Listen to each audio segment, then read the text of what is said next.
Cynthia, what are you going to talk about today? I'm actually going to compare and contrast two different ways to start a painting.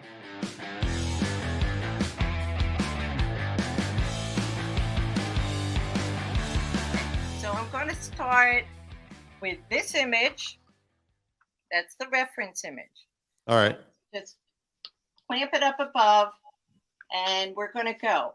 One Okay, painting. move your camera up a little bit so we can see both. There we go. Good. Okay. One painting will be the way I paint, palette knife painting. The other painting will have a more traditional approach. You can see I'm starting with a mid-tone value that is on the black and white scale. It's a mid-gray, and that's very often how a more traditional painter would start a painting. I'm All right. actually going to take a rag and wipe out a little bit of notes for myself for lights and darks, and that's where it's at. I use rags for wiping my brushes and knife. All right. So I'm going to my palette, and I'm going to take a little bit of Prussian blue, purple dioxazine, and I'm going to sort of sketch in the structure of this painting. You have such courage. And I'm going to, because this is a really short time, I'm just going to block in some of the darks while I have this dark color on. There's a bridge coming across here. Generally speaking, this is the sketch for my painting. Now, even though I'm a Took you so long. yeah, well, basically, I will do the same with my orange surface. I use orange because I like the excitement. So structurally, basically, I've got the same deal going. But I'm not going to immediately go to the dark values. I just need the sketch, the idea. Okay. Yeah, people watching from the Netherlands, from Austria, Pakistan. Wow, we got a big audience today. Thank you, guys. Spread the word, share it so others. New Zealand. Hello, Hazel. Coming to New Zealand. We'll tell you more about that soon. All right. Okay, so now I'm really going to start to say, okay, I need the branch coming across. This will not be a finished painting, certainly not in half an hour, but at least people will see the process. This would be the more traditional way if I were doing something more representational. Now, I got to tell a story about you. Okay. When you and I first met, you came to Fall Color Week, my retreat in fall, and I saw this woman who was standing out there, and she had two paintings on her easel, and she was looking one direction and doing one painting, and then looking the other direction and doing the other. And I had only ever seen anyone else do that once in my life, and you were just knocking it out of the park. And I came up to you and introduced myself, and the rest is history. We became great friends. That's how we met. So now I'm going to go into this piece and get some of my lights in. So I have the mid-tones, I have the darks, and I'm throwing in a few lights. All right. Okay. As you can see, I'm not overly concerned about color because this is just the base layer. I'll deal with the color later on as I build the painting. Can I ask you a silly question? Go for it. All right. So some people watching this, like our friends in London and our friends in Poland who are watching right now, are going to say something like, well, why bother even to have that tone on the canvas if you're going to cover it up? Because it gives you the mid-tone. Your canvas initially comes white. I mean, nowadays you can buy already toned canvases. You can even buy black ones. But working on a white surface, then you have to figure out the whole range of values. And most of your painting is going to be a mid value. I use orange because I paint a little bit differently. You consider it abstractly. I think it's a little more post-impressionist, but which covers abstraction. But I like how I find orange to be exciting when I paint blues, and a lot of landscapes have a lot of blues and greens in them. So for me, the orange is exciting. Okay, so that solves the mid-tone issue. I have my darks. I don't have my lightest lights yet. I can take, right now I'm using a titanium zinc white, which normally I'd mix my own titanium zinc, and I can brighten up these whites a little bit because paint molecules bounce against each other. It's still picking up some of the sub color, and my brush is not super clean because I'm not worried about that right now. This is just blocking in. Anybody who does theater, you know that they figure out where actors are going to stand in order to relate. This is where the objects in the painting are going to be. So I'm going to grab a little bit of orange from my palette, knowing that there's some orange here. And I'm going to work a little bit more in the brush piece as I go. Throw a little bit of orange in here because there's some in the image. Throw a little bit of orange here to remind me the leaves are there. And this is how I would begin a more traditional painting. There's a little tree in here, which I actually do want. So I'm going to throw that in, and I'll just keep building the painting. Now, this is where I have fun. My painting, it's more about the dynamics of the subjects, the image that I'm looking at. It's not a portrayal representationally. It really has to do about the dynamics. So I'm going to pull up my palette knife. I was just going to ask, do you always use a brush in the beginning of your palette knife paintings? Just to block it in. I'll do Yeah. that. I obviously brush in my orange tone, but to block in, because I'm using a brush here, I probably blocked in a little bit more, but just so people can see.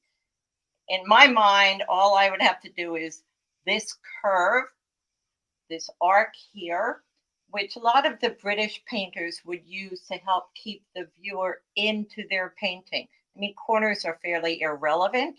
You don't want somebody stuck in a corner. Western culture, we read left to right. And so we're coming in the painting here. If I'm cityscape with a road coming in, then we'd read bottom top. But in a landscape, we're attuned to a horizon line that cuts across. So that's here. But no, I would not do this many lines with a brush if I'm out in the field. All right. If you guys have questions, put them in the comments. I'm happy to share them. Got a Absolutely. lot of people today.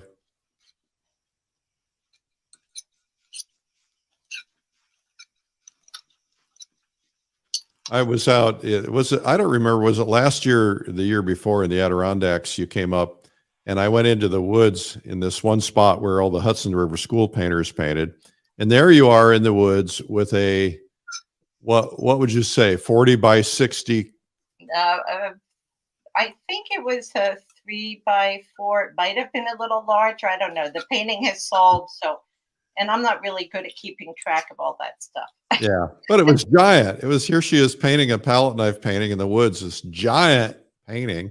I think you worked on it for 2 different days, if I remember correctly. Actually, I learned a lot, and that's what I do with most of my paintings. That's what I hope to do. Because I had just come back from some plein air event, came up, did not have the right solvent with me. And so what kept happening was my paint was drying on me faster than what I wanted. Uh, And so I did have a problem. I actually went back 3 days, but it was a real struggle. yeah. So now I need, now I'm aware that I need to have more of the solvent. So with my painting, when I have a color that's in the image on my knife, I will move it around. Yep. You want your viewer to move around the painting. And there are times, I mean, I love the palette knife, though I must say, I want to do some glazing. So I may even go into some acrylics, but I'm going to take some south with me when I go for an event. But yeah, so now what I do need to do is start to really pick up some colors.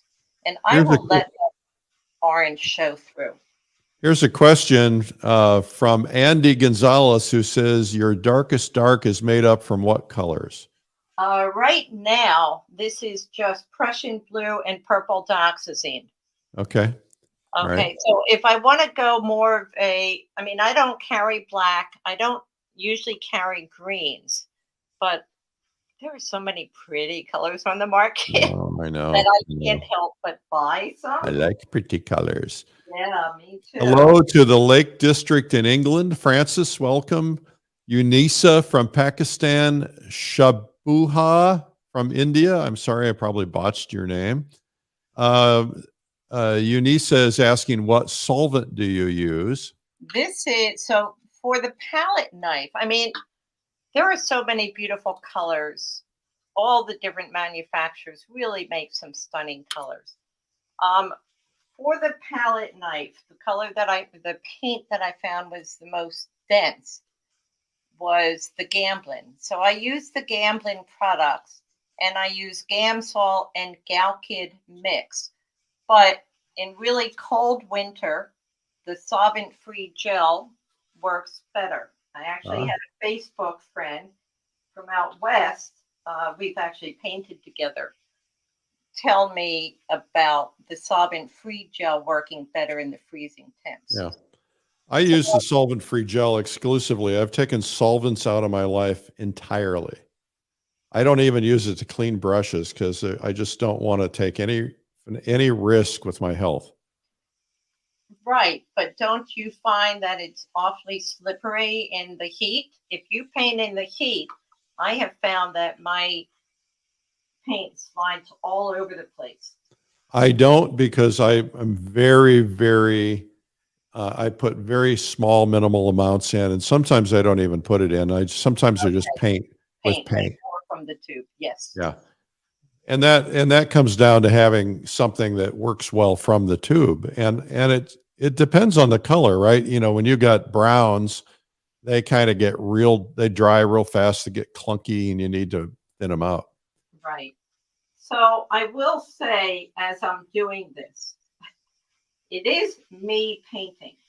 A lot of painters, instead of moving around, they will block in one area more than another. So I am taking some liberty, partly because I know we're pressed for time. Yeah, well, I'll probably give you a little extra. There's another question. I'm wondering, this is from Catherine Bagby in New Mexico. I was wondering why zinc titanium mix as opposed to one or the other. For the sake of speed during this demo. Oh, I It's see. a medium white. Zinc has more transparency. It's less dense, and so the true color of the paint you're mixing it with comes through. I know in my workshops I sometimes do a demo. Well, this is blue with zinc. This is the same blue with titanium. Titanium is very dense. It's opaque. It really lightens a color, but it also grays the color more. So I'm actually going to, as I'm building this, sorry. But that's why. And if I use a zinc titanium mix, it's a shortcut here. I don't take it really if I'm going to go and paint seriously, then I will take both. If you're painting alla prima, which means all at once, like what I'm doing right now, so I'll probably end up scraping these down. You don't really have an issue with the integrity of the zinc.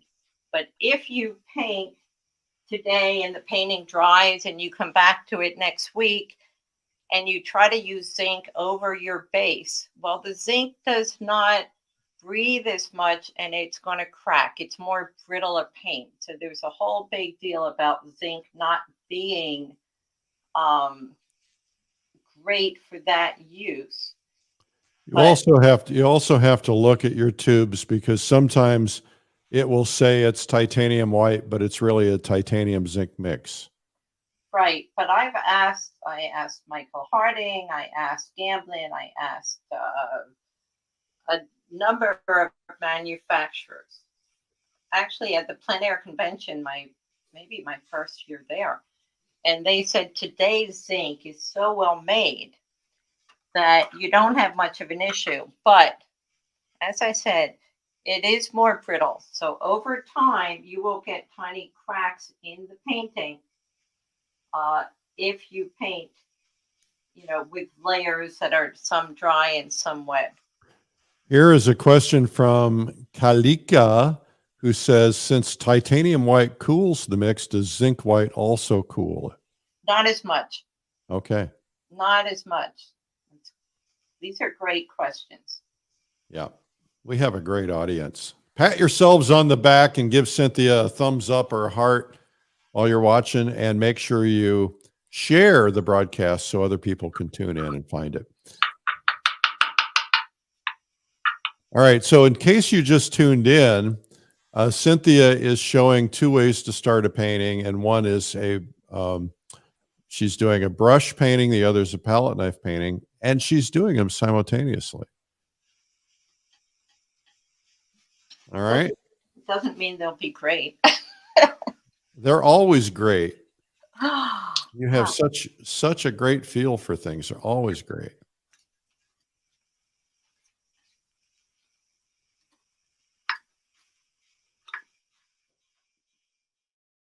okay, I've just been getting a little more paint on the surface. For me, getting the paint on the surface of the palette knife painting is a large part of the battle. I mean, these are smaller boards than I ever use.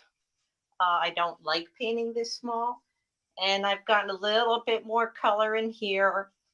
And now I'm starting to define the trees. I'm taking the brush and I'm really going to start to look at them and figure out where I really want them. And get a bit more definition in, using a smaller brush as I go. I am not really including this branch here because we already have The horizon. whole bridge structure. We don't need that repetition. It doesn't add anything to the painting, so I'm taking it out. All right. I like the curves against the straight lines, so I will start throwing slight curve, just sort of a note to myself to make sure I will get it in at some point. Since I'm not planning on finishing these paintings, it's really just a demo. I'm not overly concerned about being exacting. This will be minor. I'm ignoring that branch that's fallen on the ground. Oh, wrong painting. I sometimes do that if I do more than one at a time. Okay, I need to get some of the greens in here to add life to the painting, and some of these soft colors that are in the background. I also need to get some nice clean white. In fact, I'll do that right now. Let me wipe my brush and get some good clean white.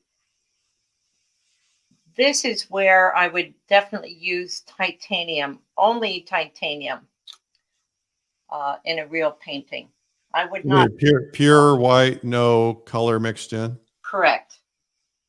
I know some people say, oh, you can't use pure white. It's like, yeah. And some people say you can't walk backwards. Forget it. Well, you know me, Eric. I don't worry about the rules, so to speak. Well, there are no rules, and you're a rule breaker anyway. But I mean, people say don't use black. Some people say don't do pure white. You just do whatever feels right. You do what the painting.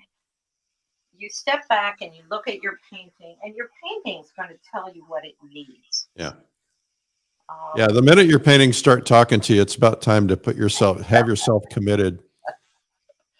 Well, but you know what I mean. Of course I do. Anybody who's painted enough knows that there are times where you don't worry about what you're looking at painting plein air. You look at the painting and say, okay, is this balance working? Is this blend of color, these two colors juxtaposed to each other? Do they they work. Oh, I did use the knife on here. Sorry, folks. I'm just so used to using the knife. But yeah, so I want some of the nice clean whites. Now I know this white in the stream actually has some warmth to it. But I'm not worrying about that right now. I can always add that. And I want to also make notes for these rocks. While I have the palette knife, I'll take a more muted color. And I want some sharp edges here.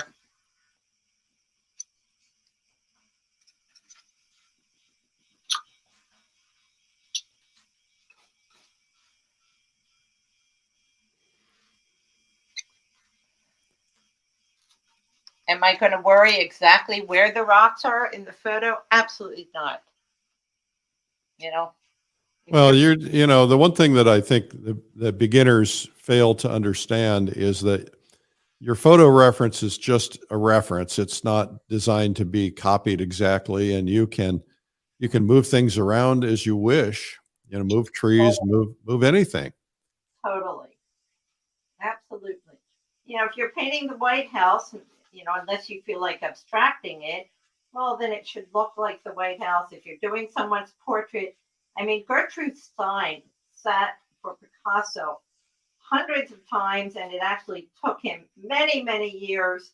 She didn't get that painting for years afterwards. He just never considered it finished. And then finally, he gave it to her. But if you take a look at that portrait, I mean, it's abstract. It doesn't really look, but maybe the eyes do. So I just took a pile of paint. I mixed a bunch of odd colors on my palette, because if you mix the leftover paint at the end of the day, you're going to get gray. So Yep. I just mixed a gray, and I will take a brush and get some gray on here. I want to lighten it a bit and cool it down. So I'm going to add a little bit of blue and a little bit of alizarin to cool it down. I have enough orange in it that it keeps wanting to be warmer than what I want. So I'm going to add some of this coolness around here. All right, I'm gonna conduct a dangerous experiment. Cindy, I'm going to apologize in advance. I'm in trouble. Okay, so you guys in the comments, your preference so far, the one on the left or the one on the right? That's a great experiment. What's fun? One on the left or one on the right? Let's find out what they say. Oh, that's interesting. Because, some people prefer kind of dark, moody paintings, and other people prefer bright, colorful paintings. Actually, I gave a online workshop on tonalism, and I had more people attend that than I think almost any other workshop. Yep. Well, I know John McDonald's videos sell almost more than anything else because he's dealing with tonalism. Right. Well, it's split down the middle right now. Got a lot of left, got a lot of right. I don't know. Maybe Amadine can tabulate them as they go. We'll figure out who's got the winner. Okay. So right here in this painting, it's a bit of a mishmash. I will have to decide what tree. I mean, right now there's one, and this really wide one in the back. 1, 2, 3, 4, 5 verticals. I don't want 5 verticals. All it does is confuse. So I will have to make my own sort of artist decision, so to speak, with that. Tell us why you don't want 5 verticals. Too many lines. It's overwhelming. Too busy. We don't need 5 vertical lines to say, hey, there are trees here. Okay. We need this tree. That's a major one because of the arc here. we need this one that goes off because it plays this nice triangular shape, which then feeds into here. And then this repeats a triangular shape. So there is a play that goes on between these two. But all these straight vertical lines, totally unnecessary. So, that's the kind of thing as I step back and really take a look at the painting from more than a foot and a half away, I will make a decision. But in the meantime, I had mentioned getting a little bit of the green in, so I will do that and just get a little bit more space filled up. All right. So I know we're probably sort of running out of time, but as I said, it's really not about finishing these. It's the About different demonstrating. Yes. Right. Oh, that's a pretty green. I'm going to put some of it here. Here. I want more of that. I want to bring the viewer around. May not be here in the painting, or in the photo, but it's going to be there in my painting to help wrap the viewer around. There's a tiny bit of green right here in the water. I'm not worrying about it right now. All right. But it's sweet.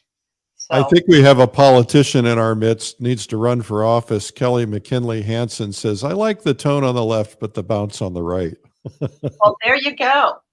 So, Yeah. yes, my paintings, that's a great word for it. My paintings do bounce. They're about, for me, the fact that everything's always changing and nothing stays the same. So I like that, but I love the phrase bounce. Whoops. Yeah. Hello, Finland. Hey, I'm going to come over there and paint Finland. Let's do it. We'll all go to Finland and visit you. Hello, Jordan. Welcome. I had reindeer liver in Finland once upon a time. Well, let's find out if it's true. Maybe Finland will tell us.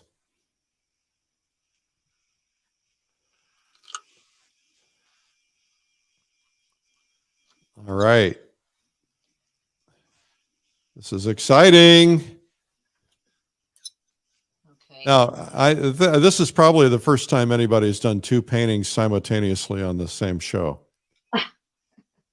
Well, as I say, rules are made to be broken, whatever. Yeah, I'm going to try that. I've never done it. I think I'll do that. Maybe I'm going to go paint bluebonnets this weekend. Oh, lucky you. And turns out there's a giant antique show. It's one of the biggest in the world called Round Top. Turns out it's going on this weekend still. And they have bluebonnets up that way. So I'm thinking I'm going to go do both. Maybe see if I can find a good antique easel. Well, the easel that I'm using right now, I've got 5 easels set up in my studios right now. For workshops, or just because you're always working on multiple things? Because I'm working on multiple paintings. Yeah. I need time to think about a painting, to look at it. It's like troubleshoot issues, problems. I just came back from painting in northern Vermont, and I have some plein air pieces that I need to look at. I've got a couple that it was just so cold that they just need a few touches or cleaning up. And actually one I'm going to use to paint a small painting from. I love the luxury of letting paintings sit, because I think they're done, and then I look at them a month later and it's like, oh man, they're not done. Oh, I usually think my paintings stink, and then a month later I come take a look and it's like, well, it's not as bad as I thought. Yeah. Well, that's because you're you.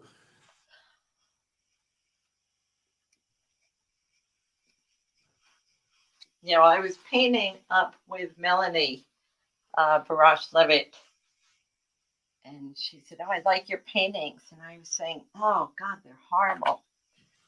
But, yeah, you bring them back, you take a look. Now I know I need to lighten the greens here. I'm going to mix some of that paint. I can sort of use that same color here. Okay. I should have more brushes out. I forgot. It's been a while since I painted with a brush. I usually have like 10 brushes in my hand. when I paint with a brush. This one's awfully too fat, but it's fun. I am going to be doing some more brush work. Because as I said, I want to get into glazing more. Linda Marie Crabb says, I flew from Milan to Barcelona and back yesterday and was surprised both flights were completely full. Travel is taking off again, so hoping tourists start coming back to Italy. All right, Linda. Yeah, I think that's happening too. My flights were packed.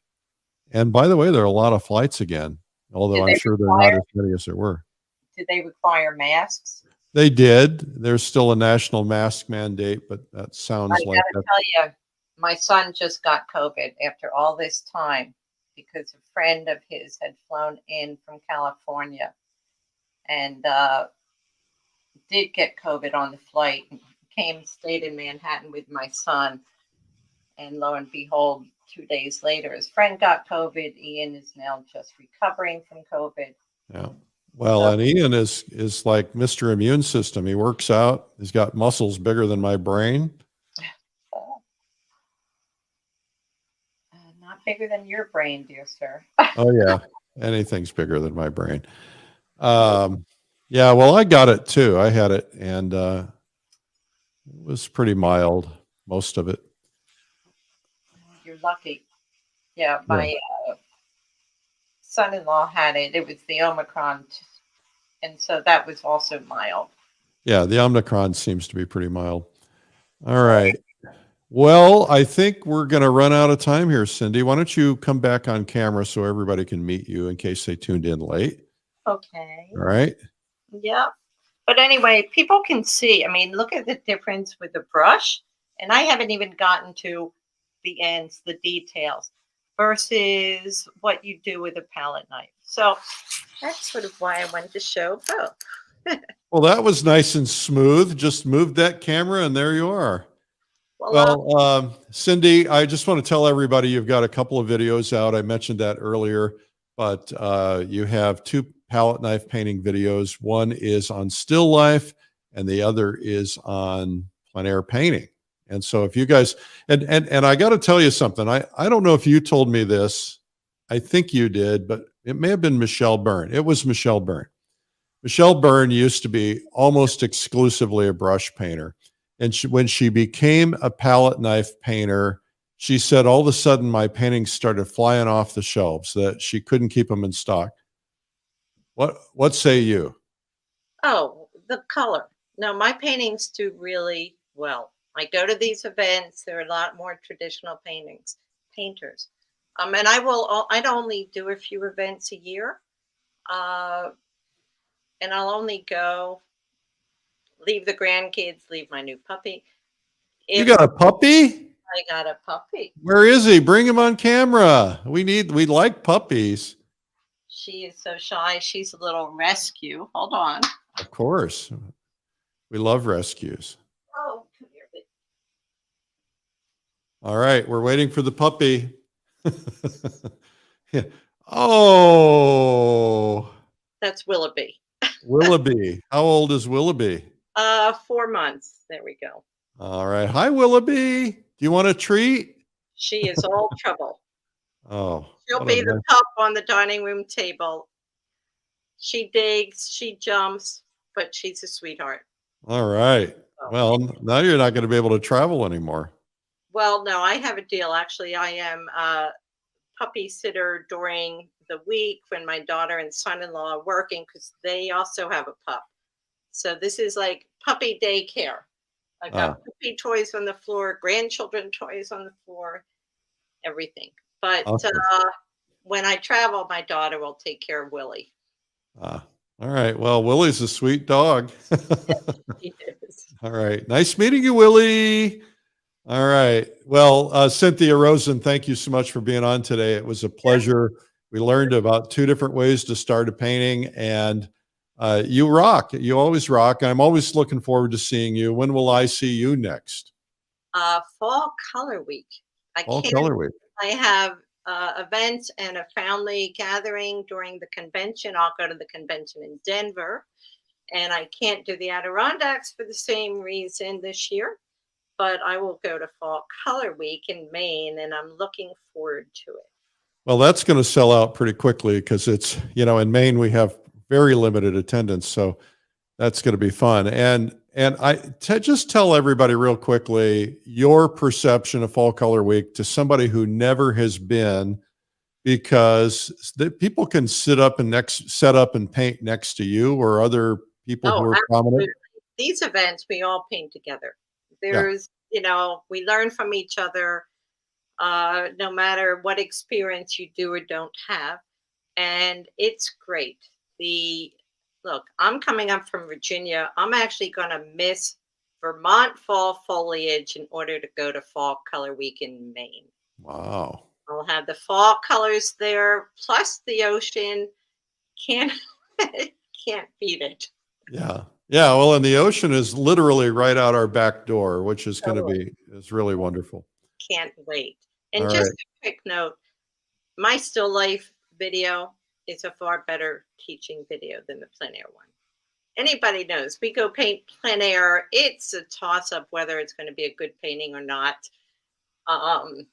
And it's not that the still life is that much of a better painting, but a lot more instruction in it.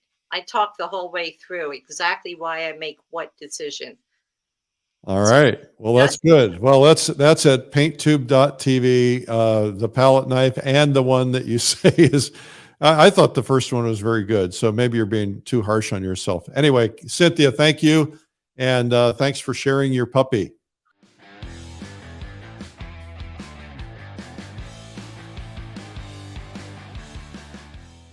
Have you ever wondered how some artists get such realistic quality in their work? Unbelievably beautiful portraits, stunning figures, and realistic-looking still lifes or florals? Painting or drawing realism takes your work to a whole new level. Whether you want tight, carefully rendered realistic paintings, or looser, more impressionistic realism, most high-level artists will tell you that painting is a skill that anyone can learn. If you follow a process, you can paint beautiful, realistic artwork. But where do you learn? You could spend $3,000 or more to attend a live workshop or convention, or you can learn from the world's finest realists from home for a fraction of the cost. At Realism Live, the world's first virtual online realism conference, you'll get 3 days of world-class artists demonstrating their techniques and processes. This is a comprehensive conference covering all the subjects you want to learn in portraiture, figures, landscapes, still life, cityscapes, color mixing, and more. Taught by the world's leading artists. Not only will you learn their techniques, you'll have a chance to interact with instructors and get your questions answered. And you'll get to know other artists personally through our breakout sessions. And we'll even paint and draw together at the end of each day. Make new friends in our breakout sessions. Paint with hundreds of others. Get private access to our exclusive members group to become a part of our community. And learn to take your artwork to a higher level. Realism Live is 3 full days of painting and drawing instruction, November 10th through 12th. And for people who want to learn painting and drawing from scratch, start with our Beginner's Day, 1-day atelier on November 9th. Soon you'll be painting faces, people, flowers, scenery, objects, and other subjects. You'll see your artwork improve faster as you learn from top artists and instructors from all over the world. Sign up today and join the world as we learn art together from these amazing artists. Glenn Villepeu, John Potoshanek, Alex Kelly, Ted Mueller, Terry Strickland, Dustin Van Welchel, Lisa Egley, Clyde Aspavig, Sarah Sedgwick, Rose Franson, Chuck Morris, Michelle Dunaway, Michael Mittler, Daniel Graves, Leona Shanks, Alexander Shanks, Juliet Aristides, Carol Peebles, Tony Pro, Todd M. Casey, Cornelia Hernes, Sandra Angelo, Oliver Sin, Sharon Sprung, Mario Robinson, Deborah Hughes, and many more to be announced. And it's hosted by fine art connoisseur and publisher Eric Rhodes and editor-in-chief Peter Trippi. And if you can't watch live, you can watch replays on your own time for up to a year. And it's 100% guaranteed. You'll be pleasantly surprised to realize just how much you can learn in such a short time. Realism Live, from the publishers of Fine Art Connoisseur magazine. Sign up today to reserve your seat now